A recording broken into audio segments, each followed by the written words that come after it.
morning, students. Today we will be discussing about the significance of slip and the effect of slip on various parameters of the rotor circuit. Okay. Slip plays an important role in the induction motors. We have discussed already that slip is equal to the difference between ns minus nr divided by ns, synchronous speed. As we know that the slip speed is the difference between the synchronous and the rotor speed of the induction motor. Alright, the EMF is induced in the rotor because of the relative motion between the stator and rotor magnetic fields. We have also discussed this. Alright, or due to the slip speed, which is also known as the slip speed of the motor. So therefore the EMF induced in the rotor, here the subscript 2 shows that it pertains to the rotor circuit. So E2 will be proportional to the difference between the synchronous speed and the rotor speed, which is termed as the slip speed. Alright, it is directly proportional. The rotor circuit current I2 is directly proportional to the induced EMF. Obviously the current in the rotor circuit I2 will flow due to this induced EMF E2. So this I2 will be directly proportional to the E2, that is your induced EMF of the rotor circuit. Okay, and we know that the torque is directly proportional to the rotor current. So we can write that torque is directly proportional to rotor current, that is I2. Further I2 अभी हमने पढ़ा था, I2 is directly proportional to the EMF induced in the rotor circuit E2, and E2 was further directly proportional to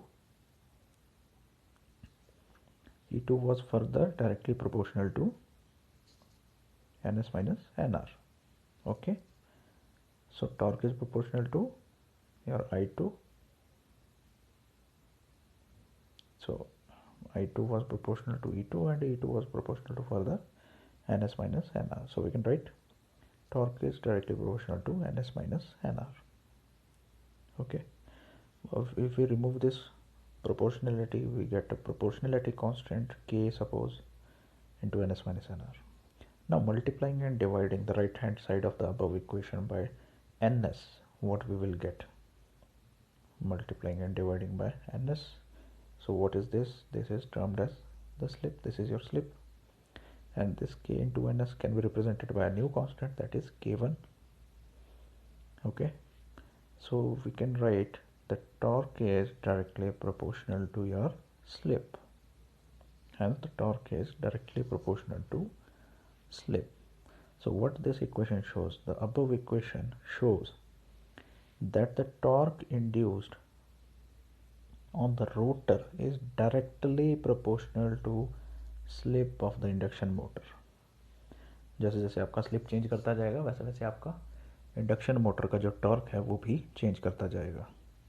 The higher the value of the slip induced EMF in the rotor, ठीक है, जितनी ज़्यादा high value slip की रहेगी उतना ही ज़्यादा EMF आपका induce होगा, और उतना ज़्यादा EMF ही आपका हैवी करंट रोटर सर्किट में फ्लो करवाएगा, और उसकी वजह से आपका उतना ही हैवी जो है वो टॉर्क रोटर कंडक्टर्स के ऊपर एक्ट करेगा. Alright, I hope this is clear. So now we will discuss the what is the effect of this slip on the various parameters of the rotor circuit. ठीक है, जिसमें first parameter हमारे पास है suppose the rotor resistance. The material used for the rotor winding is either copper or aluminum, mostly copper. Okay, the resistance of the rotor winding is given by the formula. We know that the resistance is given by rho L upon A, where rho is the resistivity of the material, L is the length of the material, and A is the area of cross section of the material. And we can see that it is independent of the frequency, so its value will remain constant, and it will be denoted by R2. Okay, R for resistance, 2 subscript for the rotor circuit. Now second parameter is your rotor frequency. The frequency of current and voltage in the stator must be the same because वो supply frequency के ऊपर है, ठीक है. And we know that the synchronous speed is given by the relation ns is equal to 120 f upon p.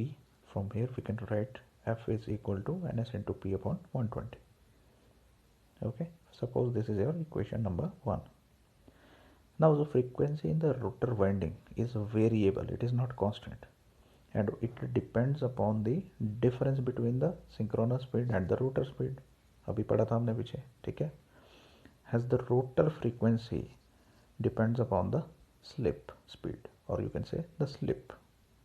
All right, the rotor frequency is given by, rotor frequency को हम कैसे लिखेंगे, जैसे हमने ये इक्वेशन लिखा था f is equal to equation number 1 में f is equal to ns into p upon 120. here f की जगह क्या आ जाएगा, F R rotor frequency, N S speed की जगह क्या आ जाएगा, N S minus N R, number of poles will be same and 120 again will be same.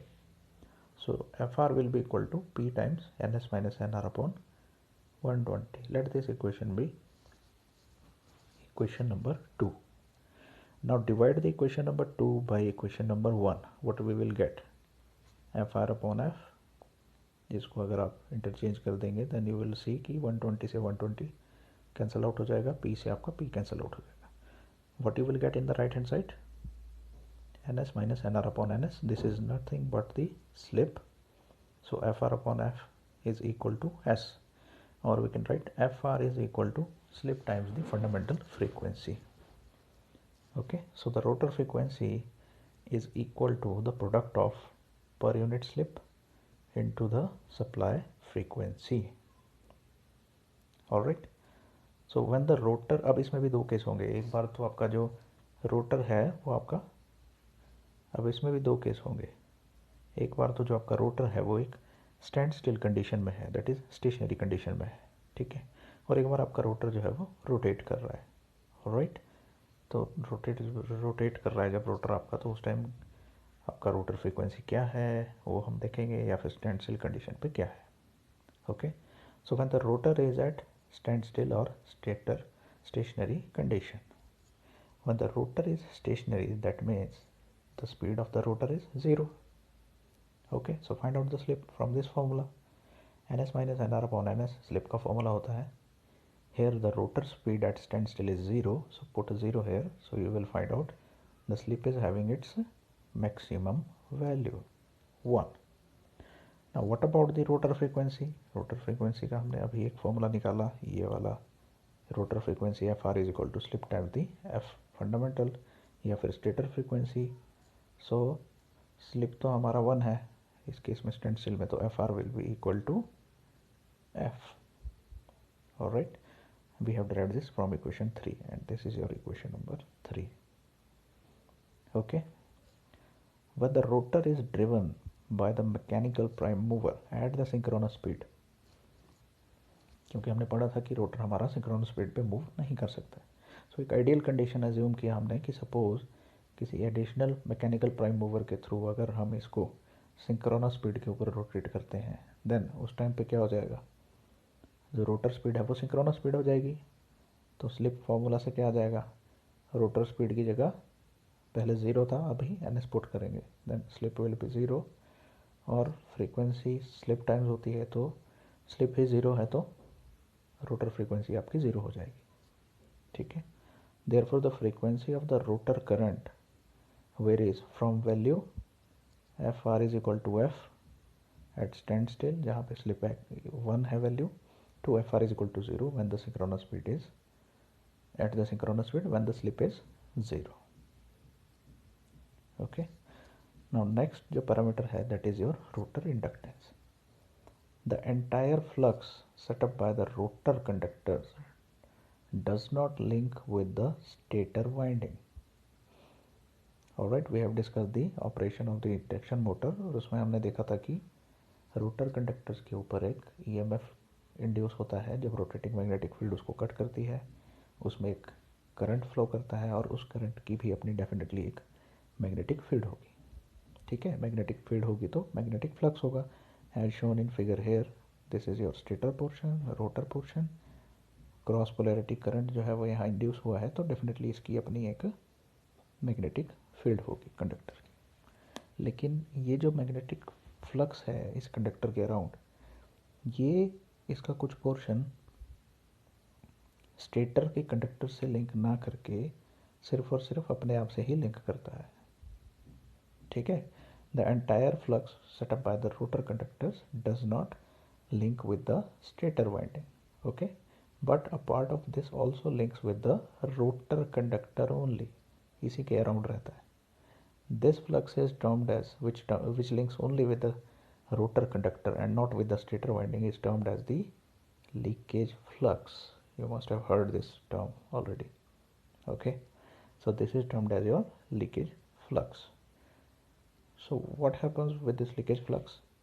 This leakage flux provides leakage inductance, and the leakage inductance rotor की है because, तो इसको L2 से designate करेंगे। The leakage flux and hence the inductance is very small, okay, if the rotor conductors are placed on the outermost periphery of the rotor. Okay, ये generally लो होती है लेकिन फिर भी होती है, कंसिडर करना पड़ेगा इसको। Okay, so when the rotor inductance है तो रोटर रिएक्टेंस भी होगा। Okay, the rotor reactance is frequency dependent, we know that, and depending upon the rotor current frequency the rotor reactance per phase will obviously change. ठीक है, so we can write the rotor reactance x2 dash or x2 you can write here, only x2 भी लिख सकते हो। we know that x किसके बराबर होता है, ओमेगा इंटू एल के बराबर होता है। so here omega is omega and L is your leakage inductance L2, so here omega will be equal to 2 pi F dash या एफ आर भी लिख सकते हैं इसको, because it is your rotor frequency. Okay, because it is your rotor frequency 2 pi F R into L2। So where F R was we have already found out it is equal to the product of slip times the frequency of the stator. So 2 pi S F into L2 ये बन जाएगा।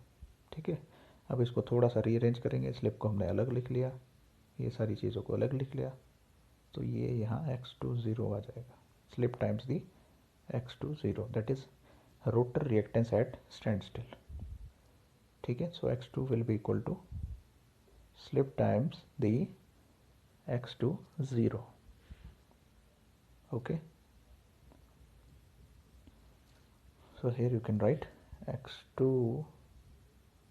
is equal to slip times x2 0 और x2 dash is equal to slip times x2, just to differentiate कि x2 dash आपका running condition में है, x2 आपका stand still condition में है। You can choose any of the terminologies here. Alright, so when the rotor is at standstill or at the time of start the slip is having the unity value, so x2 हमारा 2 pi f into L2 की जगह होगा, omega into L2। Alright, so this is your final equation कि under normal running condition में rotor reactance आपका x2 dash is equal to slip times the x2, that is your reactance at the stand still condition. ठीक है, ये आ जाएगा, या फिर ये वाला एक्सप्रेशन भी आप लोग लिख सकते हो। Okay, so this is the effect that की जो आपकी रिएक्टेंस है या जो इंडक्टेंस है उसकी वैल्यू स्लिप टाइम्स चेंज हो जाएगी जब वो रनिंग कंडीशन में होगा। Next is your rotor current.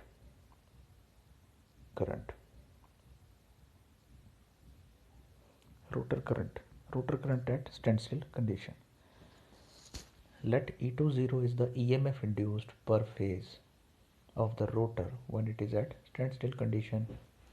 Similarly x2 0 भी हमने अभी पढ़ लिया, रिएक्टेंस पर फेज है of the rotor at stand still position. ठीक है, जिसकी value 2 pi F into L2 के बराबर हुई, ओमेगा इंटू L2। ठीक है, Z2 0 क्या है, रोटर इम्पिडेंस पर फेज एट स्टैंड स्टिल, जहाँ पर 2 0 आपका लग गया। ठीक है, सबस्क्रिप्ट में that stands for 2 stands for the rotor and 0 stands for the stand still condition. It remember it, you will easily recall everything. Okay, then I2 0 is rotor current per phase at standstill condition। तो अगर मुझे impedance का formula लिखना है then what will be impedance in terms of the phasors, sorry vectors, So Z20 will be equal to R2 plus J times X20. ठीक है, और उसके बाद I20 किसके बराबर रहेगा, E20 अपॉन Z20. ठीक है, rotor current at stand still is equal to the ratio of, simple ohm's law जैसे लगता है आपका. ठीक है, E20 EMF induced at the stand still divided by rotor impedance at the stand still condition. और अगर आपको पावर फैक्टर निकालना है स्टैंड स्टिल कंडीशन के ऊपर, then what you will find out, cos of φ20 उसको लिख देंगे. It will be equal to the ratio of R upon Z के बराबर होता है. तो if it is stand still condition, you can write 2 and 20 as subscript to it. As rotor does not change, so you can write it only R2, और R20 भी लिख सकते हो, आपकी इच्छा है. डिवाइडेड बाय Z20 क्या हो जाएगा, R2 square plus X20 square under root. Okay, hope this is clear. Then what will be the value of rotor current at slip S? The induced EMF per phase in the rotor winding at slip S is given by E2S, उसको लिख रहे हैं हम यहाँ पे, और भी कितने बराबर था वो, slip times the EMF induced at the stand still condition. Similarly rotor winding का रेजिस्टेंस पर फेज R2 है, वो चेंज नहीं होगा because there is no variation in the frequency with respect to rotor resistance. Okay, so rotor winding reactance अभी निकाला था हमने at the slip S is X2S निकाला था, which was equal to slip times the X20 rotor reactance at the stand still. Okay, so what will be rotor current, suppose I2S लिख रहा हूँ उसको, तो E2S लिख दूंगा, EMF induced by divided by the impedance. Formula वही रहेगा, सिर्फ चेंज कहाँ रहेगा, सबस्क्रिप्ट में, E2S divided by Z2S. Now E2S किसके बराबर है, slip times the EMF induced at the stand still condition divided by Z2S. Now Z2S will be equal to R2 square plus, अब रिएक्टेंस आपका change हो गया है, reactance आपका X20 नहीं है, किसके बराबर है, स्लिप टाइम्स दी X20. तो वहाँ pay slip times X20 change हो जाएगा, whole square and under root. So इस तरह से किसी भी स्लिप के ऊपर आप लोग रोटर करंट को निकाल सकते हैं. ठीक है, एंड फाइनली अगर आपको पावर फैक्टर निकालना है किसी भी स्लिप के ऊपर, cos of I2S, then R2 upon Z2S होता है, पता है हमें, देन इट विल बी